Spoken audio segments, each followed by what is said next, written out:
foto nadar foto tadi boleh cukup. Nah foto tuh mas di toko sana itu Ya, pasar tuh apa tuh sudah? Saya mau lihat mas mode apa saya sudah jadi.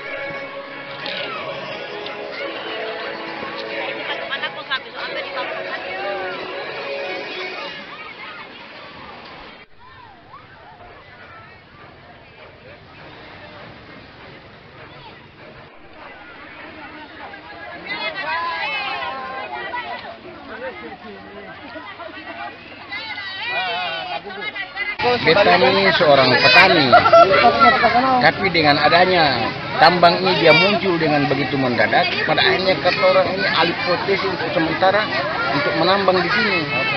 Karena dengan tambang inilah kesempatan ini yang ketemu bisa nikmati hasil secara langsung. Jadi dengan kondisi COVID yang seperti ini, katong susah bisa bergerak kemana-mana. Jadi dengan harapan katong, kalaupun ada orang luar itu dia datang, barangkali katong baru bisa layani dorang. Dan kalau itu belum datang itu dengan dorang alat-alat yang memang alat-alat canggih dan segala macam itu katong tiadakan sama sekali.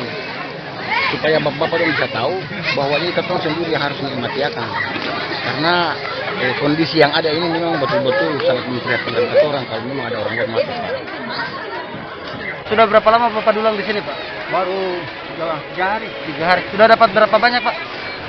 Ya, dari 3 hari 2 gram lebih. 2 gram lebih. Ya. 2 gram lebih ya. Ya. Apa harapan Bapak sebagai masyarakat? Ini kan tambang raya. Ini kan harapan saya hidup. Ini untuk masyarakat punya hidup ya, untuk menyambung hidup masyarakat ya. Hidup.